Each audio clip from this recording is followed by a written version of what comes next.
बिस्मिल्लाहिर्रहमानिर्रहीम। मैं हूं नुमान सिद्दीक। हमने 9th क्लास की केमिस्ट्री का चैप्टर नंबर 4 स्टार्ट किया हुआ है, जो कि स्टोइचियोमेट्री है। लेक्चर नंबर 6 है हमारे पास, एवोगैड्रो नंबर। इसको जो है हम NA से डिनोट करते हैं। N का मतलब जो है वो नंबर्स है, और A का मतलब जो है वो Avogadro, Avogadro number. Atoms and molecules react to give product. Atoms या मॉलिक्यूल क्या करते हैं कि आपस में रिएक्ट करते हैं और उससे क्या बनता है, फिर प्रोडक्ट बनते हैं। प्रोडक्ट क्या होती है, एक नई चीज़ होती है जब कोई भी दो सब्सटेंसेस आपस में रिएक्ट कर रही होती हैं। Masses of reactants are in grams. अब जो रिएक्टिंग स्पीशी होती है जो आपस में रिएक्ट कर रही होती हैं, जब वो रिएक्ट करती हैं तो उनका जो मासेस होता है उनको हम ग्राम में डिनोट शो कर रही होती हैं। ये उनका यूनिट है, ग्राम। एवोगैड्रो ये एक इटालियन साइंटिस्ट था।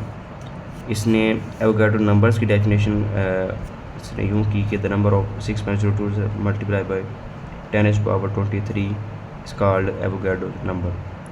तो ये जो नंबर है ये किसी भी पार्टिकल हो सकते हैं, एटम्स या मॉलिक्यूल्स के हो सकते हैं, या किसी आयन कंपाउंड का फार्मूला यूनिट हो सकता है। हमारे पास एक रिएक्शन है कार्बन और ऑक्सीजन के दरमियान। कार्बन जो एटॉमिक फॉर्म में, ऑक्सीजन मॉलिक्यूलर फॉर्म में है, और जब ये रिएक्शन होगा तो इसे कार्बन मोनोऑक्साइड बनेगी, CO। तो अब यहाँ पे कार्बन जो है इसके दो एटम हैं, ऑक्सीजन का एक मॉलिक्यूल है, और CO के दो मॉलिक्यूल प्रोड्यूस हो रहे हैं।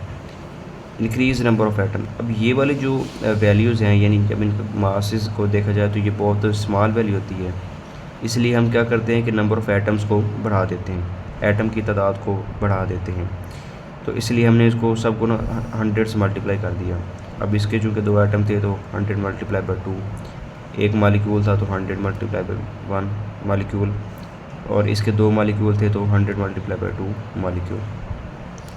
Ratio will not change. अब यहाँ पे जो रेशो इनिशियल थी, यानी कि 2, 1 एंड 2, ये जो रेशो थी ये वैसे की वैसे ही रहेगी, चाहे हम जितने भी उनको वैल्यू को बढ़ा लें, रेशो वैसे ही रहेगी। स्टिल स्मॉल वैल्यू, इसका मतलब ये है कि अब हमने इनको मल्टीप्लाई भी कर लिया, यानी कि इनकी तादाद बढ़ा भी ली, लेकिन उसके बावजूद भी जो रिएक्टेंट्स का मासेस आ रहे हैं उनकी वैल्यू बहुत कम है, जो कि उनको कैलकुलेट करना मुश्किल है। तो इसलिए हम क्या करते हैं कि उनको मल्टीप्लाई कर देते हैं, मल्टीप्लाई विद स्पेशल नंबर, जिसको हम एवोगैड्रो नंबर कहते हैं। वो क्या होता है, 6.02 मल्टीप्लाई बाई 10⁻23। अब कार्बन के दो एटम थे तो इसलिए हमने इस वैल्यू को 2 से मल्टीप्लाई किया। ऑक्सीजन का एक मालिक्यूल था तो इसको सिंपल वैसे रहने दिया, और CO के दो मालिक्यूल थे तो इसको भी हमने 2 से, इस नंबर को 2 से मल्टीप्लाई कर दिया। अब यहाँ पे 1 ग्राम जो होता है वो 6.02 मल्टीप्लाई बाई 10⁻23 AMU के इक्वल होता है। अब कार्बन के दो एटम थे, इसको हमने इस डिजिट से मल्टीप्लाई किया, और कार्बन का मास जो है वो 12 है, तो ये वाला जो डिजिट है ये 1 ग्राम की इक्वल आ गया, और 12 को हम 2 से ज़रूर देंगे तो ये हमारे पास 24 ग्राम आ जाएगा कार्बन का, 24 ग्राम ऑफ कार्बन। उसके बाद जो सेकंड था हमारे पास ऑक्सीजन, ये मालिक्यूलर फॉर्म में था, एक मालिक्यूल था, तो इसके लिए हमने 6.02 मल्टीप्लाई बाई 10⁻23 वैसे लिख दिया इसको। और अब इसका जो मास है वो AMU में 32 है, 32 मास है इसका। तो हमने इसको, यानी ये वाली वैल्यू जो है ये तो 1 ग्राम की इक्वल आ जाएगी गेन, और ये हमने 32 को जब 1 से ज़रब देंगे तो ये 32 ही आ जाएगा, ये 32 ग्राम ऑफ ऑक्सीजन मालिक्यूल। उसके बाद फिर जो तीसरी चीज़ हमारे पास वो थी CO। अब CO के दो मालिक्यूल हैं, तो हमने जो यहाँ पे मल्टीप्लाई किया था 2 मल्टीप्लाई बाई ये नंबर से मल्टीप्लाई किया था। अब CO का जो मास निकाला जाए तो मालिक्यूलर मास जो है उसका 28 बनता है, क्योंकि अब कार्बन का जो मास होता है वो 12 होता है, ऑक्सीजन का 16 होता है, तो ये ओवरऑल 28 बन जाएगा।